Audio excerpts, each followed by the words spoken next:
Neil Cavuto is going to continue his assault on the minimum wage. He's going to speak to the discredited economist Art Laffer.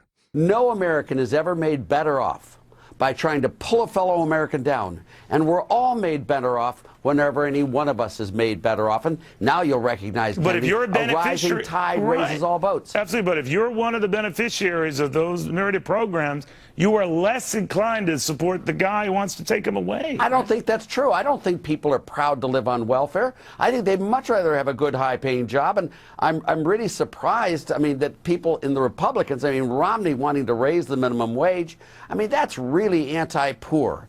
And I just don't know why they do it.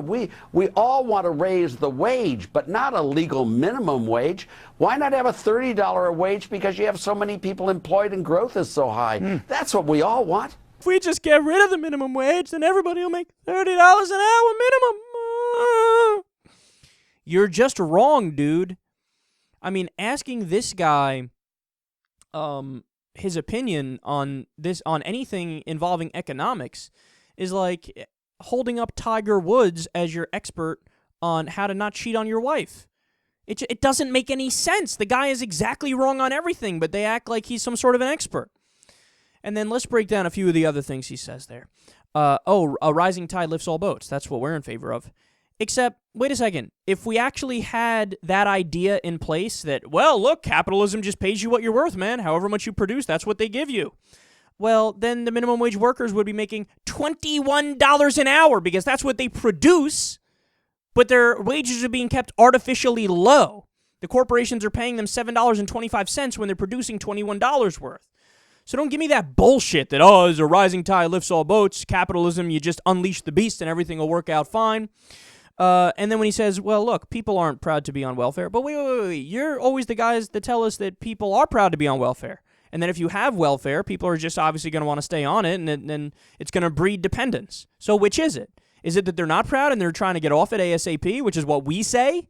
Or is it that they're, breeding dependence and they're going to stay on it forever? You're contradicting yourself. I fucking heard Art Laffer himself make the opposite argument, where he goes, no, we can't have these welfare programs because it breeds dependence. But wait, you just said that they don't want to stay on it, so it doesn't breed dependence. So which is it? They're just fucking confused people.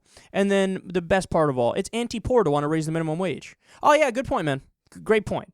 To give a poor person $12 an hour or $15 an hour instead of $7.25, they really hate that. They really hate making more money and getting off of food stamps. And that's the other aspect of this. You want to talk about shrinking government and reducing the size of the social safety net? The way you do that is to raise the minimum wage. If you force the corporations and the companies to pay their people more, then they go off of the government dole. They get away from food stamps. They get away from Medicaid because they can actually afford their own health care and can afford food stamps. And not food stamps, they can afford food without needing food stamps. God, Art Laffer is such a silly human being. 80% of the American people want to raise the minimum wage. Who's on your side, dude? 20% of people, so the dumbest people in the country and the most corrupt people in the country. The CEOs of big business and the billionaires who stand to make more money the more they suppress wages. Those are the only people that are on your side. But you go out there and argue for it as if it's like an obvious thing, like it's common sense that, well, it's anti-poor to raise the minimum wage. Hello? Really? So it's pro-poor to make people work a full-time job and still live in poverty? I didn't know that was pro-poor. That seems to me to be the exact definition of anti-poor.